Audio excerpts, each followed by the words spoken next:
Chapter 3. The Lauriston Gardens Mystery. I confess that I was considerably startled by this fresh proof of the practical nature of my companion's theories. My respect for his powers of analysis increased wondrously. There still remained some lurking suspicion in my mind, however, that the whole thing was a prearranged episode intended to dazzle me, though what earthly object he could have in taking me in was past my comprehension. When I looked at him, he had finished reading the note, and his eyes had assumed the vacant, lacklustre expression which showed mental abstraction. "How in the world did you deduce that?" I asked. "Deduce what?" said he, petulantly. "Why, that he was a retired sergeant of marines." "I have no time for trifles," he answered brusquely.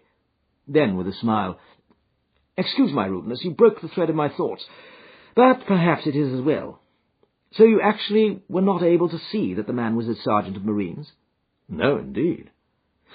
"It was easier to know it than to explain why I know it. If you were asked to prove that 2 and 2 made 4, you might find some difficulty, and yet you are quite sure of the fact. Even across the street I could see a great blue anchor tattooed on the back of the fellow's hand. That smacked of the sea. He had a military carriage, however, and regulation side whiskers. There we have the marine. He was a man with some amount of self-importance and a certain air of command. You must have observed the way in which he held his head and swung his cane. A steady, respectable, middle-aged man, too, on the face of him, all facts which led me to believe that he had been a sergeant." "Wonderful!" I ejaculated. "Commonplace," said Holmes, though I thought from his expression that he was pleased at my evident surprise and admiration. "I just said now that there were no criminals. It appears that I am wrong. Look at this." He threw me over the note which the commissionaire had brought. "Why," I cried as I cast my eye over it, "this is terrible." "It does seem to be a little out of the common," he remarked calmly. "Would you mind reading it to me aloud?" This is the letter which I read to him. "My dear Mr. Sherlock Holmes, there has been a bad business during the night at 3 Lauriston Gardens off the Brixton Road.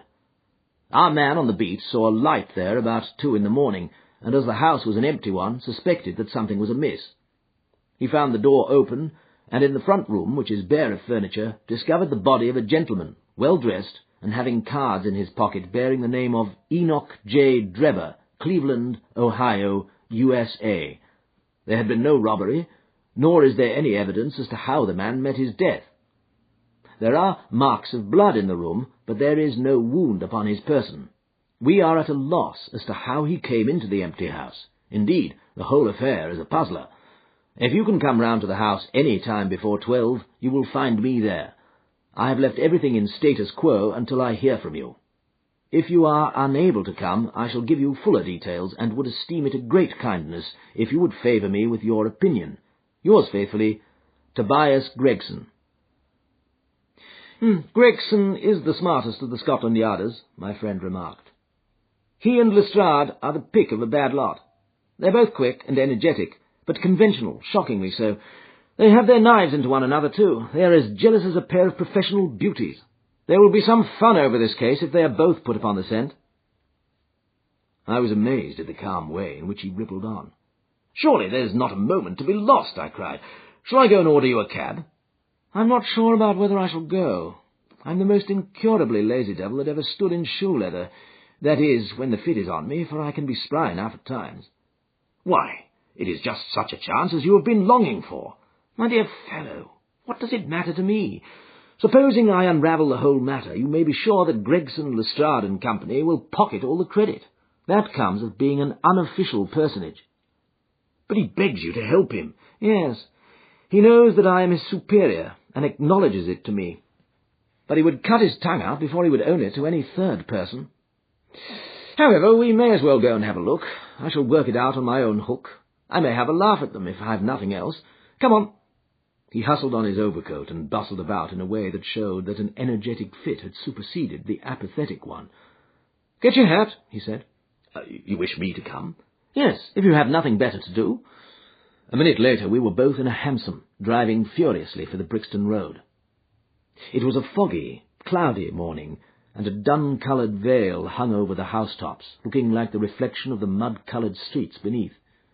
My companion was in the best of spirits, and prattled away about Cremona fiddles and the difference between a Stradivarius and an Amati. As for myself, I was silent, for the dull weather and the melancholy business upon which we were engaged depressed my spirits. "You don't seem to give much thought to the matter in hand," I said at last, interrupting Holmes' musical disquisition. "No data yet," he answered. "It is a capital mistake to theorize before you have all the evidence. It biases the judgment." "You will have your data soon," I remarked, pointing with my finger. "This is the Brixton Road, and that is the house, if I am not very much mistaken." "So it is. Stop, driver, stop!" We were still 100 yards or so from it, but he insisted upon our alighting, and we finished our journey upon foot. Number 3, Lauriston Gardens, wore an ill-omened and minatory look. It was one of 4 which stood back some little way from the street, 2 being occupied and 2 empty. The latter looked out with 3 tiers of vacant melancholy windows which were blank and dreary, save that here and there a "To Let" card had developed like a cataract upon the bleared panes. A small garden, sprinkled over with a scattered eruption of sickly plants, separated each of these houses from the street, and was traversed by a narrow pathway, yellowish in colour, and consisting apparently of a mixture of clay and gravel. The whole place was very sloppy from the rain which had fallen through the night. The garden was bounded by a 3-foot brick wall with a fringe of wood rails upon the top, and against this wall was leaning a stalwart police constable, surrounded by a small knot of loafers who craned their necks and strained their eyes in the vain hope of catching some glimpse of the proceedings within. I had imagined that Sherlock Holmes would at once have hurried into the house and plunged into a study of the mystery. Nothing appeared to be further from his intention. With an air of nonchalance, which, under the circumstances, seemed to me to border upon affectation, he lounged up and down the pavement, and gazed vacantly at the ground, the sky, the opposite houses, and the line of railings. Having finished his scrutiny, he proceeded slowly down the path, or rather down the fringe of grass which flanked the path, keeping his eyes riveted upon the ground. Twice he stopped, and once I saw him smile, and heard him utter an exclamation of satisfaction. There were many marks of footsteps upon the wet, clayey soil, but since the police had been coming and going over it, I was unable to see how my companion could hope to learn anything from it. Still, I had had such extraordinary evidence of the quickness of his perceptive faculties that I had no doubt that he could see a great deal which was hidden from me. At the door of the house we were met by a tall, white-faced, flaxen-haired man with a notebook in his hand, who rushed forward and wrung my companion's hand with effusion. "It is indeed kind of you to come," he said. "I have had everything left untouched." "Except that," my friend answered, pointing at the pathway. "If a herd of buffaloes had passed along, there could not be a greater mess. No doubt, however, you had drawn your own conclusions, Gregson, before you permitted this." "I have had so much to do inside the house," the detective said evasively. "My colleague, Mr. Lestrade, is here. I had relied upon him to look after this." Holmes glanced at me and raised his eyebrows sardonically. "With 2 such men as yourself and Lestrade upon the ground, there will not be much for a third party to find out," he said. Gregson rubbed his hands in a self-satisfied way. "I think we have done all that can be done," he answered. "It's a queer case, though, and I knew your taste for such things." "You did not come here in a cab?" asked Sherlock Holmes. "No, sir." "Nor Lestrade?" "No, sir." "Then let us go and look at the room." With which inconsequent remark he strode on into the house, followed by Gregson, whose features expressed his astonishment. A short passage, bare-planked and dusty, led to the kitchen and offices. 2 doors opened out of it to the left and to the right. One of these had obviously been closed for many weeks. The other belonged to the dining-room, which was the apartment in which the mysterious affair had occurred. Holmes walked in, and I followed him with that subdued feeling at my heart which the presence of death inspires. It was a large, square room, looking all the larger from the absence of furniture. A vulgar, flaring paper adorned the walls, but it was blotched in places with mildew, and here and there great strips had become detached and hung down, exposing the yellow plaster beneath. Opposite the door was a showy fireplace, surmounted by a mantelpiece of imitation white marble. On one corner of this was stuck the stump of a red wax candle. The solitary window was so dirty that the light was hazy and uncertain, giving a dull grey tinge to everything, which was intensified by the thick layer of dust which coated the whole apartment. All these details I observed afterwards.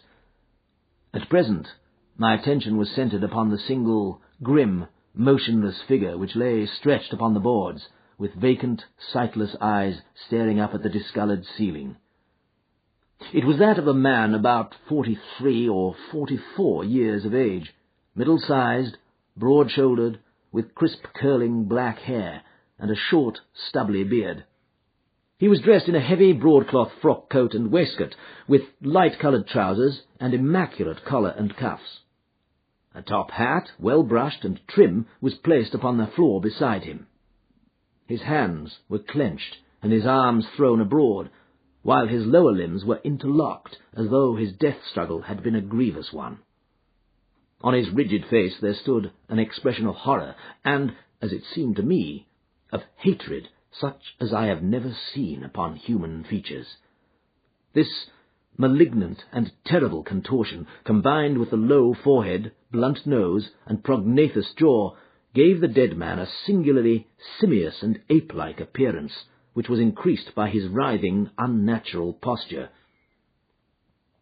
I have seen death in many forms, but never has it appeared to me in a more fearsome aspect than in that dark, grimy apartment which looked out upon one of the main arteries of suburban London. Lestrade, lean and ferret-like as ever, was standing by the doorway, and greeted my companion and myself. "This case will make a stir, sir," he remarked. "It beats anything I have seen, and I am no chicken." "There is no clue?" said Gregson. "None at all," chimed in Lestrade. Sherlock Holmes approached the body, and, kneeling down, examined it intently. "You are sure there is no wound?" he asked, pointing to numerous gouts and splashes of blood which lay all around. "Positive!" cried both detectives. "Then, of course, this blood belongs to a second individual, presumably the murderer, if murder has been committed. It reminds me of the circumstances attendant on the death of Van Jansen in Utrecht in the year 34. Do you remember the case, Gregson?" "No, sir." "Read it up. You really should. There is nothing new under the sun. It has all been done before." As he spoke, his nimble fingers were flying here, there, and everywhere, feeling, pressing, unbuttoning, examining, while his eyes wore the same far-away expression which I have already remarked upon. So swiftly was the examination made that one would hardly have guessed the minuteness with which it was conducted. Finally, he sniffed the dead man's lips, and then glanced at the soles of his patent leather boots. "He has not been moved at all?" he asked. "No more than was necessary for the purposes of our examination." "You can take him to the mortuary now," he said. "There is nothing more to be learned." Gregson had a stretcher and 4 men at hand. At his call they entered the room, and the stranger was lifted and carried out. As they raised him, a ring tinkled down and rolled across the floor. Lestrade grabbed it up and stared at it with mystified eyes. "There's been a woman here!" he cried. "It's a woman's wedding ring!" He held it out as he spoke upon the palm of his hand. We all gathered round him and gazed at it. There could be no doubt that the circlet of plain gold had once adorned the finger of a bride. "This complicates matters," said Gregson. "Heaven knows, they were complicated enough before." "You're sure it doesn't simplify them?" observed Holmes. "There's nothing to be learned by staring at it. What did you find in his pockets?" "We have it all here," said Gregson, pointing at a litter of objects upon one of the bottom steps of the stairs. "A gold watch, number 97163 by Barrow of London. Gold Albert chain, very heavy and solid. Gold ring with Masonic device. Gold pin. Bulldog's head with rubies as eyes. Russian leather card case with cards of Enoch J. Drebber of Cleveland corresponding with E.J.D. upon the linen. No purse, but loose money to the extent of £7.13. Pocket edition of Boccaccio's Decameron, with name of Joseph Stangerson upon the flyleaf. 2 letters, one addressed to E.J. Drebber and one to Joseph Stangerson. At what address? American Exchange, Strand, to be left till called for. They are both from the Guion Steamship Company and refer to the sailing of their boats from Liverpool. It is clear that this unfortunate man was about to return to New York. Have you made any inquiries as to this man Stangerson?" "I did it at once, sir," said Gregson. "I have had advertisements sent to all the newspapers, and one of my men has gone to the American Exchange, but he has not returned yet." "Have you sent to Cleveland?" "We telegraphed this morning." "How did you word your inquiries?" "We simply detailed the circumstances and said that we should be glad of any information which could help us." "You did not ask for particulars on any point which appeared to you to be crucial?" "I asked about Stangerson." "Nothing else? Is there no circumstance on which this whole case appears to hinge? Will you not telegraph again?" "I have said all I have to say," said Gregson, in an offended voice. Sherlock Holmes chuckled to himself and appeared to be about to make some remark when Lestrade, who had been in the front room while we were holding this conversation in the hall, reappeared upon the scene, rubbing his hands in a pompous and self-satisfied manner. "Mr. Gregson," he said, "I've just made a discovery of the highest importance, and one which would have been overlooked had I not made a careful examination of the walls." The little man's eyes sparkled as he spoke, and he was evidently in a state of suppressed exultation at having scored a point against his colleague. "Come here," he said, bustling back into the room, the atmosphere of which felt clearer since the removal of its ghastly inmate. "Now stand there." He struck a match on his boot and held it up against the wall. "Look at that," he said triumphantly. I have remarked that the paper had fallen away in parts. In this particular corner of the room a large piece had peeled off, leaving a yellow square of coarse plastering. Across this bare space there was scrawled in blood-red letters a single word: Rach. "And what do you think of that?" cried the detective, with the air of a showman exhibiting his show. "This was overlooked because it was in the darkest corner of the room, and no one thought of looking there. The murderer has written it with his or her own blood. You see this smear, where it has trickled down the wall? That disposes of the idea of suicide, anyhow. Why was that corner chosen to write it on? I will tell you. See that candle on the mantelpiece? It was lit at the time, and if it was lit, this corner would be the brightest instead of the darkest portion of the wall." "And what does it mean, now that you have found it?" asked Gregson in a deprecatory voice. "Mean? Why, it means that the writer was going to put the female name Rachel, but was disturbed before he or she had time to finish. You mark my words, when this case comes to be cleared up, you will find that a woman named Rachel has something to do with it. It's all very well for you to laugh, Mr. Sherlock Holmes. You may be very smart and clever, but the old hound is the best when all is said and done." "I really beg your pardon," said my companion, who had ruffled the little man's temper by bursting into an explosion of laughter. "You certainly have the credit of being the first of us to find this out, and as you say, it bears every mark of having been written by the other participant in last night's mystery. I have not had time to examine this room yet, but with your permission I shall do so now." As he spoke, he whipped a tape measure and a large round magnifying glass from his pocket. With these two implements he trotted noiselessly about the room, sometimes stopping, occasionally kneeling, and once lying flat upon his face.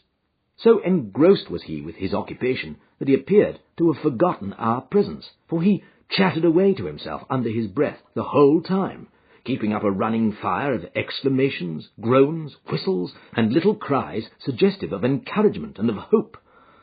As I watched him, I was irresistibly reminded of a pure-blooded, well-trained foxhound as it dashes backwards and forwards through the covert, whining in its eagerness until it comes across the lost scent. For 20 minutes or more he continued his researches, measuring with the most exact care the distance between marks which were entirely invisible to me, and occasionally applying his tape to the walls in an equally incomprehensible manner. In one place he gathered up very carefully a little pile of grey dust from the floor and packed it away in an envelope. Finally, he examined with his glass the word upon the wall, going over every letter of it with the most minute exactness. This done, he appeared to be satisfied, for he replaced his tape and his glass in his pocket. "They say that genius is an infinite capacity for taking pains," he remarked with a smile. "It's a very bad definition, but it does apply to detective work." Gregson and Lestrade had watched the manoeuvres of their amateur companion with considerable curiosity and some contempt. They evidently failed to appreciate the fact, which I had begun to realize, that Sherlock Holmes' smallest actions were all directed towards some definite and practical end. "What do you think of it, sir?" they both asked. "It would be robbing you of the credit of the case if I was to presume to help you," remarked my friend. "You are doing so well now that it would be a pity for anyone to interfere." There was a world of sarcasm in his voice as he spoke.